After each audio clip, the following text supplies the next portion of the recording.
Hey guys, welcome back. So today the latest issue came out of the Countdown comic for Star Trek Picard, where we get to see what's happening next in the middle part of the story, because this is issue number 2 out of 3 comics. If you guys haven't seen my previous review on the first issue in this comic book series, click on the little link up here and that will take you to the video for my first review. Watch that and then come back to this one. So let's go with issue 2, Picard Countdown. So previously in issue 1 of the comic, this was the story so far. After discovering that a looming supernova threatens the entirety of the Romulan Empire, the Federation has launched an evacuation mission of unparalleled scale to rescue the inhabitants of every threatened planet in Romulan space before the supernova blows. Admiral Jean-Luc Picard travels to a Romulan colony to plan the evacuation of the 10,000 inhabitants living there, only to make a shocking discovery. The planet is home to 5 million native beings that the Romulans intend to leave behind to die. Before Picard can alert the Federation to this new development, he is imprisoned by the Romulan colony's governor. So as the story begins, we open on a sunset going down over this Romulan colony on New Yat Beta. And we have a conversation we're listening to here. 2 Romulans are talking. They seem like they're 2 Romulans in like a caretaker's cottage amongst the vineyards on this world. And they're asking each other, are they ready to risk everything for the human? And that it would mean the end of everything they've known, and they're perhaps debating a course of action. There's a plan being put into place here, and they're nervous about what that might lead to. And then we cut to the dining hall back at the Romulan colony, where Picard is having a meal with the Romulan governor. But he's in a bit of a bad mood because he's basically been imprisoned, he's being held against his will, he's lost his appetite, he doesn't want to eat or drink because he's not comfortable at all with this situation one little bit. He's asking if Raffi's okay. She's still obviously imprisoned away in a cell somewhere. But the Romulan governor's being very arrogant and entitled, and Picard's saying that they would be wise to let them go because they're only wasting time time they don't have, because this obviously supernova is impending. The Romulan governor seems to be very unfazed by this and is not concerned about Picard's agenda at all. Suddenly a massive explosion blows a hole through the wall of the Romulan dining room here, and Picard and the other Romulans are thrown to the floor of the room. Suddenly the palace is under attack. The Romulan governor orders for Picard to be immediately taken back to his cell and placed under double guard. Sounds of explosions are heard around the colony as the guards take Picard back to where he's being held captive, and the Romulan soldiers try to secure the perimeter from whoever is attacking it. Another huge explosion rips through a part of the colony's building, at which point we see the native inhabitants armed with disruptors calling for Picard. The native inhabitants fire their disruptors and take out the 2 Romulan guards. Picard recognizes the inhabitants as the ones that were working in the vineyard that he'd met the day before, and they basically say in their alien language, which Picard can't understand, something to the effect of, come with me if you want to live. More Romulan guards burst through the door and are in a phaser fight here with the native inhabitants, who are now protecting Picard, at which point Picard says, give me that disruptor and we got to go rescue his first officer, Raffi. So off he goes, armed, to break her out of her cell. A few disruptor blasts later, and Picard and the native inhabitants that are accompanying him are breaking Raffi out of her cell and giving her a disruptor to defend herself with. The native inhabitants are leading the way as Picard and Raffi follow, shooting Romulan soldiers as they go in a bit of a phaser battle. So with the Romulan colony on fire and taking quite a few hits here, it would seem, and the vineyards that they had seen just the day before are now completely ablaze. They're totally on fire. So our group of native inhabitants are leading Raffi and Picard across the vineyards. They're quite a way away from the burning colony now, it would seem. They are now met at the entrance to what seems to be some caves or some caverns by a Romulan by the name of Zhaban. And Zhaban was one of the Romulans that we saw right at the beginning of issue number 1, as one of the Romulans that were working in Picard's vineyard. So Zhaban now leads the group down some stairs in a cave, and they come to an amazing scene where there are a series of waterfalls flowing in reverse. So there's like a pool, the waterfalls are flowing backwards, and it's quite a remarkable sight to behold. Next we meet another Romulan, and this time it's Laris. And Laris was the other Romulan that we saw at the beginning tending Picard's vineyards. So we've now met Zhaban and we've met Laris, who are the two Romulans are working on Picard's vineyards post the destruction of Romulus. And unlike our other Romulans in the colony, these Romulans seem to be quite a bit more friendly to Picard and Raffi.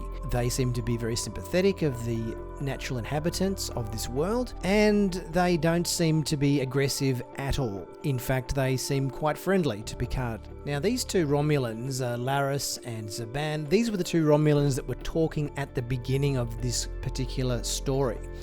So they were having this discussion that I mentioned at the beginning where they were contemplating some event that was going to go down, and they were very apprehensive about it.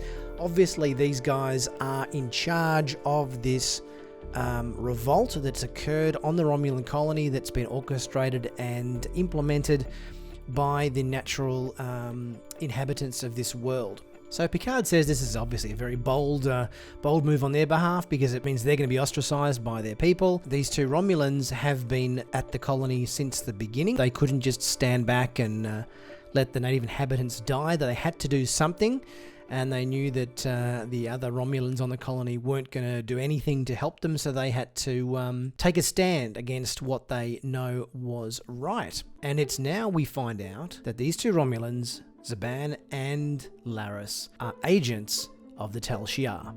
Now, meanwhile, up in orbit of the planet, the lieutenant who happens to be in charge of the Verity is being hailed by the Romulans. On screen, the Romulan governor is in distress. She says, "We desperately need your help." And the Starfleet lieutenant there, who's in command at the moment, is very confused, and he says, "What's going on?" And the Romulan governor lies to his face, telling him that both Picard and Raffi have been killed.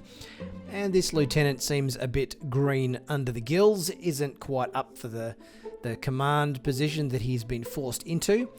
And the governor of the Romulan world basically says the natives have attacked the colony, they've killed Picard and they've killed Raffi, and he must evacuate all of the survivors quickly as he can back to the Verity. Meanwhile, back on the planet, the Romulan revels in her acting performance as she's conned this Federation lieutenant into doing what she wants, and soldiers confirm with the governor that the building is now secure. They have eliminated all of the native inhabitants that were attacking the Capitol building there. And there's a little bit of a discussion here between the governor and her other Romulan counterparts that they're worried that the Federation starship in orbit will discover that her words were a lie and that Picard and Raffi are still in fact alive. So back down on the planet with Picard and Raffi and the other Romulans, they don't really believe them. They think, if you were agents of the Tal Shiar, you wouldn't be telling us, because obviously Tal Shiar operatives are normally incredibly secretive, and they're taking this information a bit dubiously. They're not sure whether they're being lied to or whether they're actually telling the truth or not. So our Romulans here give us a little bit more information as to their history and say that they've been embedded with the native population since they first arrived on this planet. They were amongst the first of the settlers, and this is where our Romulans here give Raffi and Picard a bit of information about the agenda of the Romulan governor and the other Romulans on this world. Was not only to abandon the native inhabitants, their plan all along was to mislead Picard and to end the situation with them taking control of his ship. So back in orbit of the planet, we see the Romulan governor beaming onto the USS Verity, which obviously at the moment is in command by this very young and perhaps inexperienced lieutenant. Romulans are welcomed on board, and obviously they are still upholding this ruse that Picard and Raffi have been killed, and are trying to get the lieutenant to beam as many Romulans up to the ship as he possibly can, and that they need to send a message to the Romulan Senate. At which point the lieutenant says, okay, you can use Admiral Picard's ready room for that, but I just need to supervise and make sure that that's all above board and everything. So the Romulans come into Picard's ready room, where they sort of sit down and enter in a series of codes and so forth, at which point we hear that the computer on board the starship has alerted the lieutenant to a command override, where whatever the Romulans have done here in the ready room have locked out controls, and now the Romulan governor is in control of the Verity. And Picard and Raffi are still stuck in these caverns down on the planet's surface. So not quite as many reveals in this issue as the last one. Probably the biggest one we got in this story was the reveal of the two caretakers on Picard's vineyard at the beginning of the first issue, who were the people that rescued him from captivity from the Romulan governor on the planet, and were previously Tal Shiar operatives. I think we're probably going to see a lot more happen in the last issue of this comic, which is due out on, I think it's January 9th. So I'll definitely be doing a review of that when it comes out. This was kind of like the middle part of the story. So it was a continuation of what we'd seen in the first issue, but not too many big reveals in terms of plot information in this one. We're still dealing with the native inhabitants of this planet. They've obviously broke Picard and Raffi out of holding from the Romulan governor. But besides the two Romulans who were formerly Tal Shiar operatives hiding out on the caves or whatever of Yiyat Beta, we kind of didn't really get too many other big wow moments, I think, in this story.